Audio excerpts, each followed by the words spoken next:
nasengeye abantu babiri, noneho umuntu uko musengera nkumva ijwi rimbwira ngo karandi muriho. Ngira Imana ngese ntacyo wamukorera hejuru ya karande. Imana irambwira ngo umuntu aramutse aziritse amaguru n'amaboko yakwakira iki, yafata te? Ndacanganyukirwa. Imana irambwira ngo mbere yuko umuntu agira ibyo yacira ni ngoma ngo abanze abohoke. Papa we cyangwa mama wawe yari umutindi utindahaye, ubwo ruhererekane rwahererekanye ku bana banyu bose no kuri wowe nyirizina. Ibyo ugezeho byose bikamanuka, ibyo ugezebyeho byose bikamanuka, ukajya uzamuka bikamanuka, ukajya uzamuka bikamanuka. Hari umwuka ugukwega wa karande. Gatatu, hari karande y'umujinya w'umuranduranzuzi, bimwe byitaga ngo ni umuranduranzuzi. Umuntu akaba agira umujinya agafata nk'ibintu mu gihe arakaye agahita kubita ku gikuta atitaye ngo ni ibintu by'agaciro. Nimbi cyane ugasanga muri famiye uvukamo, buri muri muryango hose hagiye harimo umwana watwawe ubwenge. Hanyuma karande ya munani ni karande ikomeye nayo mbi, ni karande mbi ituma abantu basa nabi. Ugasanga ibizimu byo mu gisekuruza cyanyu byavuze ko bidashaka abantu baca, bambara neza, bakaraba, bagira isuku. Ugasanga ufite karande yo kutambara neza, wenda wabuze ibyo wambara kubera ko imbaraga zikurwanya ntizishaka ko wambara neza.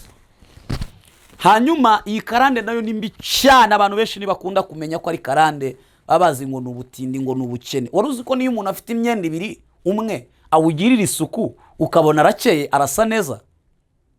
Rero iyi nayo ni karande. Karande ya 9 ni karande yitwa icyangiro mu bantu.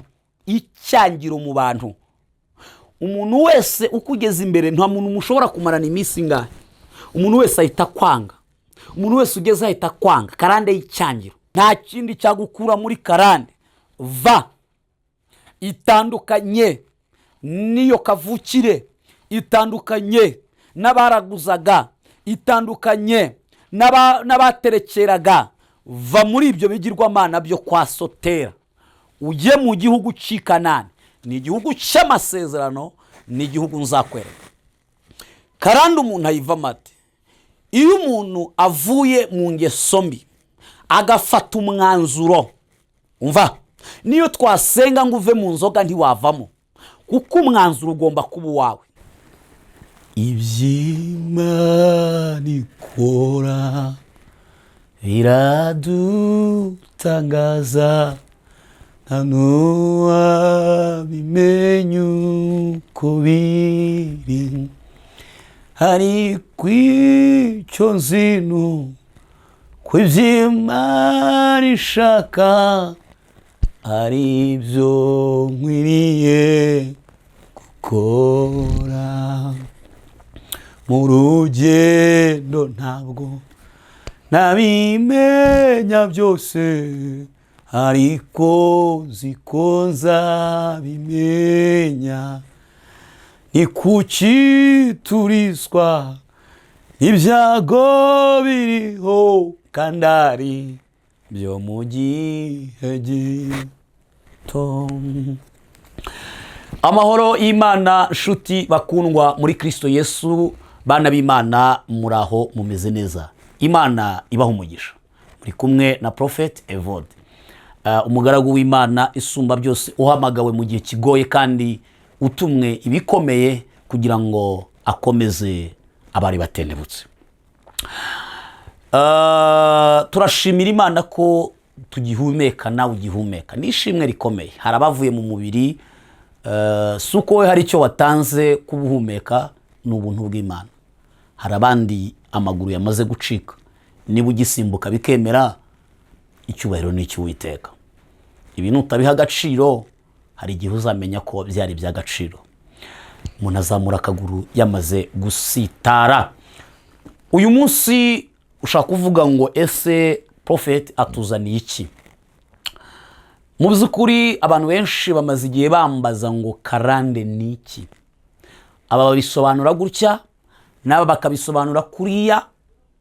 Yes, buri wese asobanura karande ukwiri, ariko jewe ndaza kuyibabwira nk'umuntu wabayeho mfite za karande zitandukanye, bitewe nuko twese tuvuka mu miryango yagize ibisekuruza byagendeye mu bigirwamana.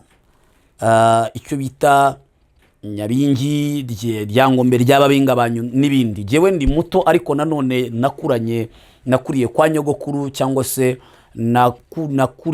nakuze mbona abakecuru bakuze aribo ndi mu biganza byabo. Urumva ko mfite ubunararibonye mu bintu bimwe cyangwa ibindi.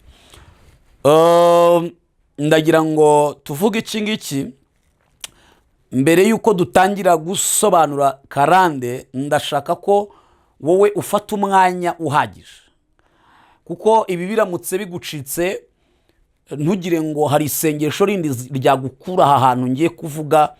Nta n'ikiganza cyagukura hano hantu, bisaba intambwe yawe. Rero ngiye kubasobanurira ibintu bijyanye karande na karande. Karande ni iki? Ubundi iyo bavuze karande ni iki, usibye kuba wumva ngo mfite karande, usibye ko abahanuzi bakuhanurira ngo wowe ufite karande, ngo yo kwaso yo kwagira gute na gute, ubundi karande ni iki nshuti zanjye? Ese ni karande umuntu iriho yabimenya ate ko afite karande? Ibyo nibyo tugiye kwigira hamwe. Urumva ko ni ibintu bikomeye kandi bigusaba gufata umwanya uhagije ukumva iki kiganiro kuva gitangiye kugeza gisoje, kuko mbabwiza ukuri nta muntu n'umwe ku isi y'abazima utagira karande iyo ari yo yose. Ishobora kuba itaremereye, ariko nayo ikakubuza amahoro. Ni gute rero wacika karande? Karande niki? Nyemerera dusengane Imana, wowe nshuti yanjye. Niyo yaba muri bubikurikira akabohoka, twebwe ntabwo dutumwe ku bantu benshi, dutumwe ku muntu umwe wizerera muri twebwe, akumva icyo amavuta aturiho amumariye, akumva kubohorwa n'Imana biciye muri Kristo Yesu, ariko Yesu uri muri twebwe. Mana, urakoze kubana n'uyu muntu wawe, urakoze ko umuhaye uyu mwanya wo gukurikirana iki kiganiro, urakoze ko ahawe ubwira ubukomeye no kumenya no gusobanukirwa ibijyanye n'ubuzima bwe, cyangwa se nuko yabohoka, nuko yava mu mbaraga z'umwijima. Urakoze kuko ubyumvise ko ubanye natwe, kandi dusabye umwuka w'ubwenge n'ubuhanga n'ubushishozi ndetse n'amahishurirwa akomeye, uko tuganiriza abantu ntabare kano kanwa, ahubwo kaba kanwa k'Uwiteka, kandi ababyizereramo babohoke, uyu mwaka urangire binjiye mu gitangaza cyabo. Ndasenze nizeye mu mbaraga z'umwuka wera, amen. Reka tubanze dusome iri jambo ry'Imana. Turasoma Itangiriro ibice 12 umurongo wa mbere. Haravuze ngo Uwiteka ategeka Aburamu ati, va mu gihugu cyanyu, usige umuryango wanyu n'inzu ya so, ujye mu gihugu nzakwereka. Nzaguhindura ubwoko bukomeye. Naramuka bikoze, ni iryo sezerano rya mbere Imana imuhaye. Nzaguhindura ubwoko bukomeye, iryo ni isezerano rya mbere. Nzaguha umugisha, iryo ni isezerano rya kabiri. Nzogeza izina ryawe, iryo ni isezerano rya gatatu. Uzabe umugisha, we izamuhindura umugisha, abe n'umugisha. Imuhaye amasezerano akomeye. Nzaguhindura ubwoko bukomeye, number 1. Nzaguha umugisha, number 2. Uzabe umugisha. Kandi ku murongo wa gatatu ravuze ngo, kandi nzaha umugisha abakwifuriza umugisha, kandi uzakuvuma nanjye nzamuvuma,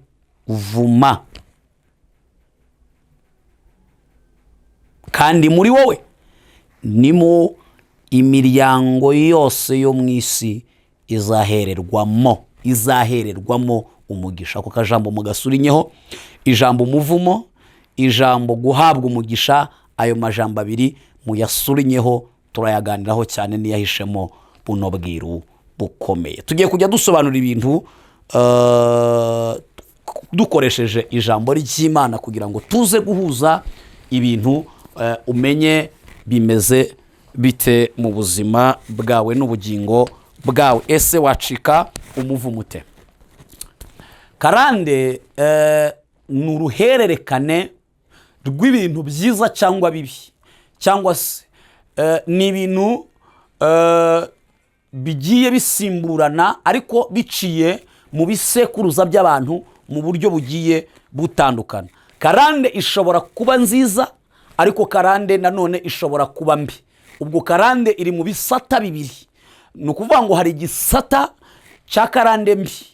Karande mbi ituma umuntu akora ibibi ariko atari we wikoresha, komuteri hari umwuka mu buryo buri spiritual umukoresha uturuka ahantu runaka turaza gusesera.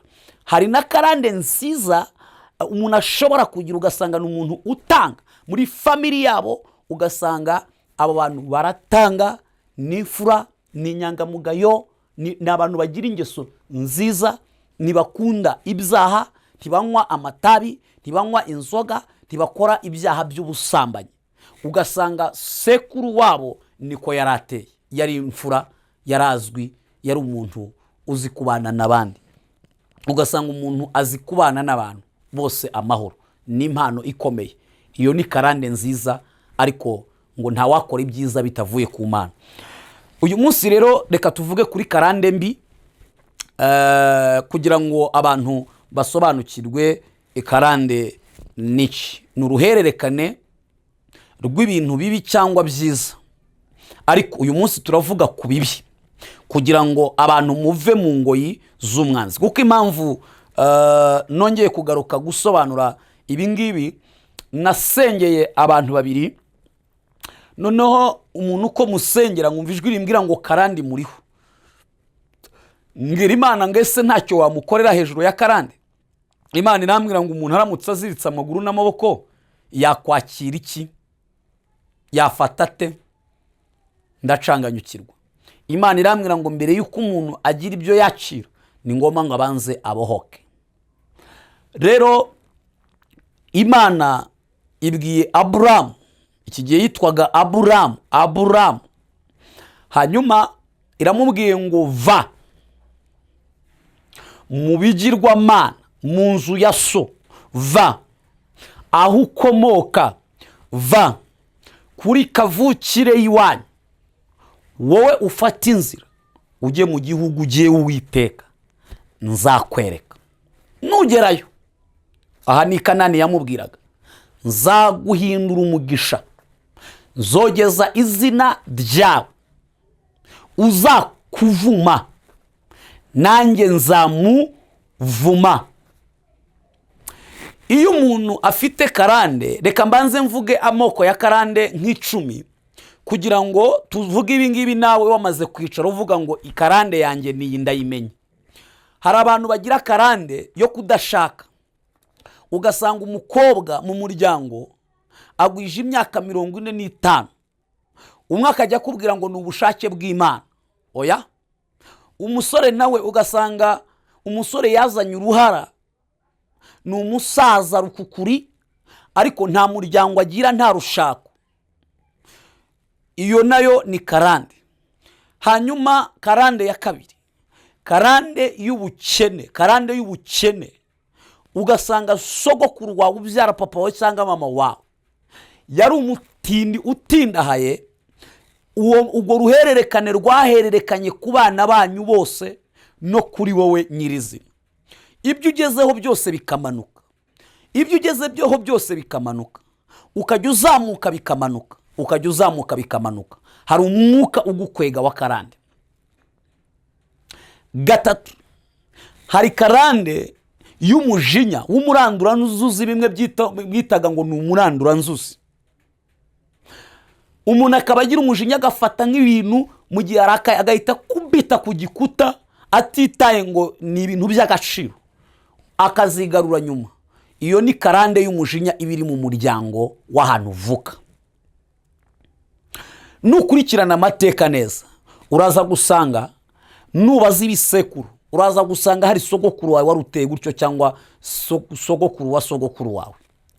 Karande ya kane ni karande y'amahane. Amahane, umujinya, amahane, iyo nayo ni karande. Azanga umuntu umunyentambara, ibintu bye byose ni ukurwana, ibintu bye byose ni ugusandaza, mbese karande. Habaho karande ya gatanu, ni karande yo kunywa ibiyobyabwenge, karande y'inzoga. Ugasanga hari ibyo bita imandwa baterekereye inzoga, baravuga ngo abuzukuru n'abuzukuruza bose bajye banywa ku gatama. Ukavuka bagushyira kuri izo ntango z'urwagwa cyangwa se n'imbetezi n'ibindi bakoreshaga kera. Wasoma ukabusangiye n'abakuru, ibyo bitaga abakuru aribo bazimu, bakaba baraguterekereye bakabikumurikira, wowe ukanywa ikaziyo ya Primus uzi ngo nukuri cyaka, ariko komteri ntabwo ibyo ari ibintu bisanzwe. Ukajya mu kabari ukageza mu gitondo, amafaranga umaze imyaka 2 uvunikira cyangwa ukwezi kose ukarara uyarangije, baguhe nawe ukanywa nk'igice cy'ikaziye yose ya mitsingi. Ugasanga bakwereje ibiyobyabwenge, baguhaye imandwa usangira nazo ku ntango y'agacuma k'urwagwa, baravuga ngo uzajya usangira nabo bakuru. Karande ya gatandatu ni karande yo kunywa amatabi. Ituruka ku bantu banywaga ibyo bita ibikamba, inkono z'itabi, zira nkono ziba zimeze gutya, banywaga noneho iyi karande nayo ni mbi. Iyo byagiye bigenda gutyo, ndashaka kukubwira ko uko byagenda kose, hari ubwo bagutumaga ngo zanire nkono y'itabi sha, umusaza agashiramo igikamba agatumura, nawe akaguhaho ngo tumuraho, sangira n'abakuru. Ugasanga umuntu yishwe n'ibiyobyabwenge, yishwe n'ibimogi za mugo, amatabi y'ubwoko busanzwe. Rero iyo ni karande ya karindwi. Ugasanga umuntu ntafite imbaraga zimukura mu biyobyabwenge. Ariko hari imbaraga rero ndaza kubabwira za gucomokora aho ngaho. Karande ya karindwi ni karande umuntu ahinduka nk'ipanci. Ugasanga bakumurikiye imbaraga z'umwijima, ubwenge bwawe bukontororwa n'abazimu. Mbese icyo ugiye gukora cyose n'abazimu bakubwira ngo kora ibi. Hanyuma iyo karande yo nimbi cyane. Ugasanga muri famiye uvukamo, buri muri muryango hose hagiye harimo umwana watwawe ubwenge. Hanyuma karande ya munani ni karande ikomeye nayo mbi. Ni karande mbi ituma abantu basa nabi. Ugasanga ibizimu byo mu gisekuruza cyanyu byavuze ko bidashaka abantu baca, bambara neza, bakaraba, bagira isuku. Ugasanga ufite karande yo kutambara neza. Wenda wabuze ibyo wambara kubera ko imbaraga zikurwanya ntizishaka ko wambara neza. Hanyuma iyi karande nayo ni mbi cyane. Abantu benshi ntibakunda kumenya ko ari karande, babazi ngo n'ubutindi, ngo n'ubukene. Waruzi ko niyo umuntu afite imyenda 2 umwe awugirira isuku ukabona arakeye arasa neza. Rero iyi nayo ni karande. Karande ya 9 ni karande yitwa icyangiro mu bantu. Icyangiro mu bantu. Umuntu wese ukugeza imbere nta muntu mushobora kumarana iminsi ngahe. Umuntu wese ahita kwanga. Umuntu wese ugeze ahita kwanga. Karande y'icyangiro. Umuntu wese muvuganye ahita kuvaho. Nawe ntabazi bimutwaye, suko kwanze, ariko nawe komte izo mbaraga zigata zimuvuga ngo uwo ni uwacu, ni inshuti yacu, ntubishutiye. Umwuka mukwega atazi naho uwo mwuka umujyanye. bene data, karande y'icyangiro iragatsindwa n'Imana. Imana yibarinde, Imana ibabohore.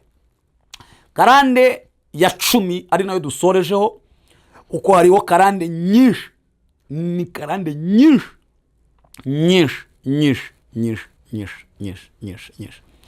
Ni karande yitwa mupapuzi, ipapuzi ibintu byose wari umaze gufata mu biganza, ikabijyana bakabigaburira abazimu n'abadayimoni, nibyo bita imandwa, cyangwa se abavukiye i Burundi babyita ibitega.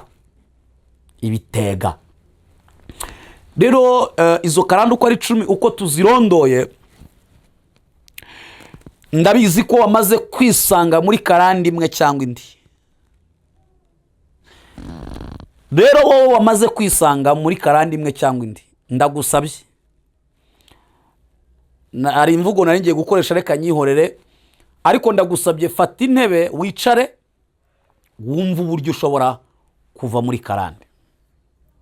Karande nakubwiye ko ari uruhererekane rw'ibisekuruza byagiye bibaho bitewe n'ibyo bagendeyemo bikakuzaho utazi aho biturutse. Nta muntu witera karande, nta n'umuntu uhitamo karande, ahubwo karande umuntu ayisangamo.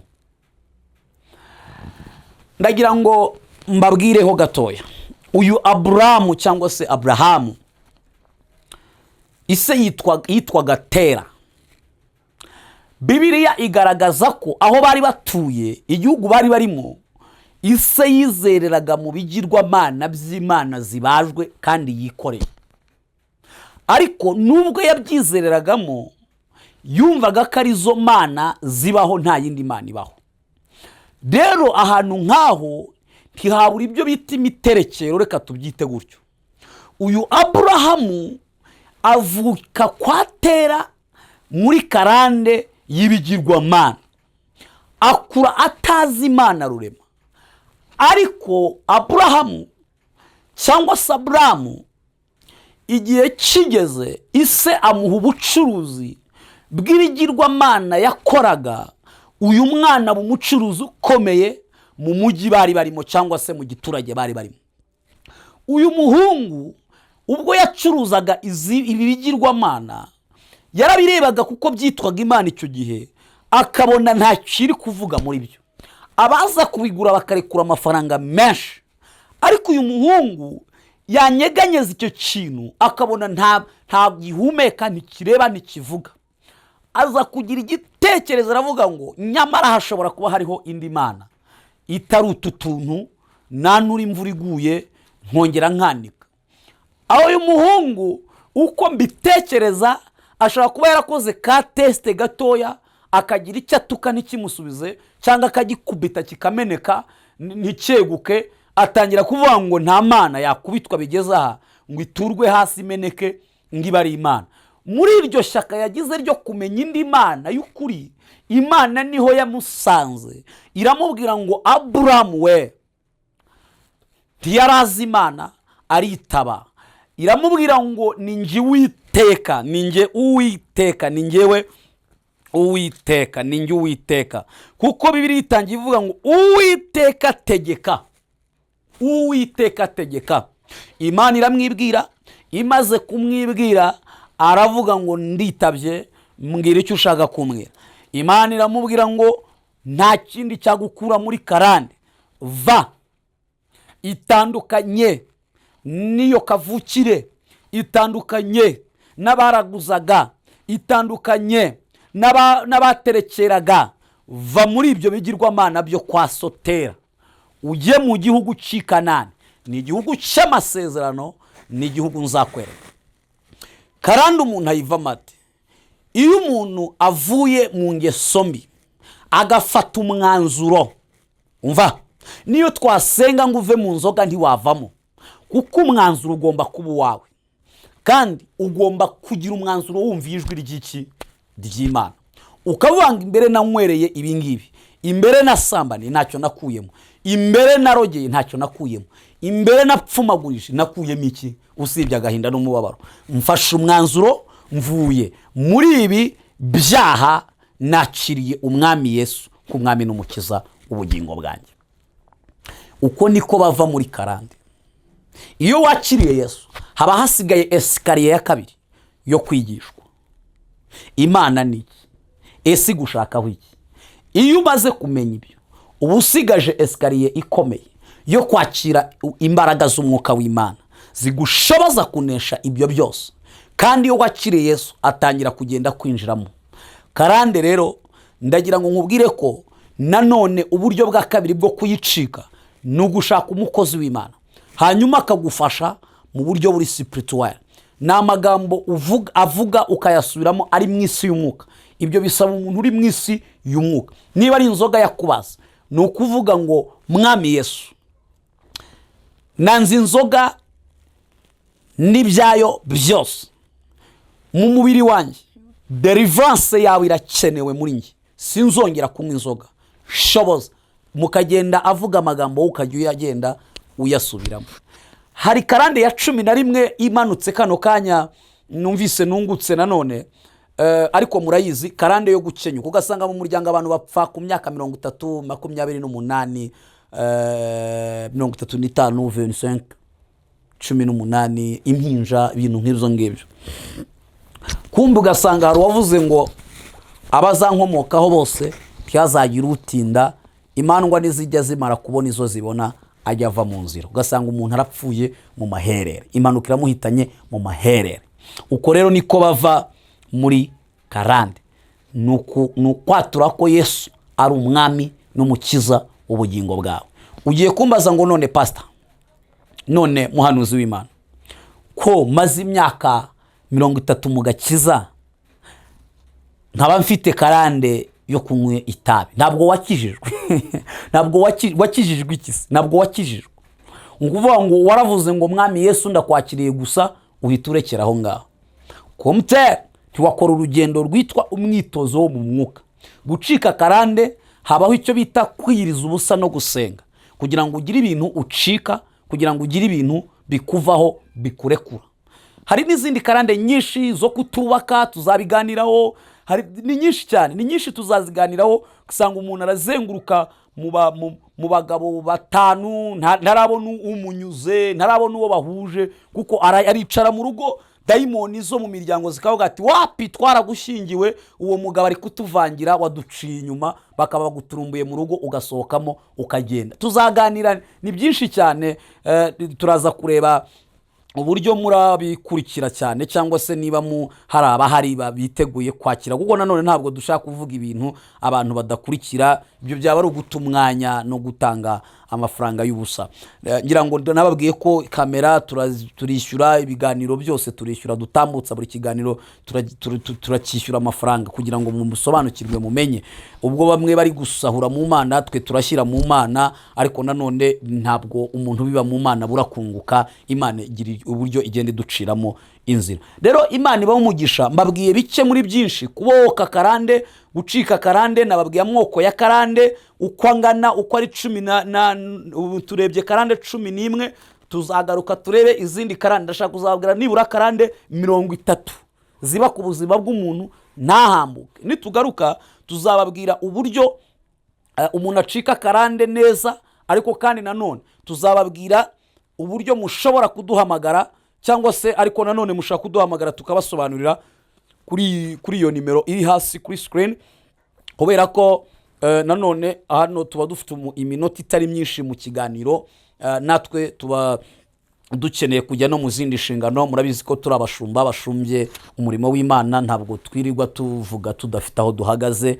Ariko kandi nanone n'abadafite aho bahagaze ntabwo tuvuga ko atari abantu b'Imana, ahubwo iyo umuntu afite zino nshingano murabizi ko aba afite umurimo utoroshye, kandi gushumba mu gihe gikomeye n'ibihe binagoye ntabwo biba bitworoheye. Rero izi ni karande. Wowe karande wisanzemo, hamagara uvuge ngo karande niyi, karande yanjye niyi, profete karande yanjye niyi, nabohokane nayivaho gute, byagenda bitewe na karande wisanzemo. Telefoni iri aho ngaho hasi, mushobora kuyireba, ariko ni 0780289885. Imana iba umugisha, Imana ibagirire neza. Murasabwa kuva mukajya, kuva ukajya, kuva mu byaha ukajya, kuva mu busambanyi ukajya mu Mana, kuva mu kuroga ukajya mu Mana, kuva mu bwibone ukajya mu Mana, kuva mu businzi ukajya mu Mana, kuva mu magambo ukajya mu ijambo ry'Imana, kuva mu magambo ukajya mu ijambo. Imana ibaha umugisha, Imana ibagirire neza. Va mu ijambo, va mu magambo, jya mu ijambo. Va mu businzi, jya muri Yesu. Va mu bwibone, jya kuri Kristo. Va mu kubeshya, jya mu kuri. Karande irakuvaho. Yesu abaha umugisha, Imana ibane namwe. Shalom.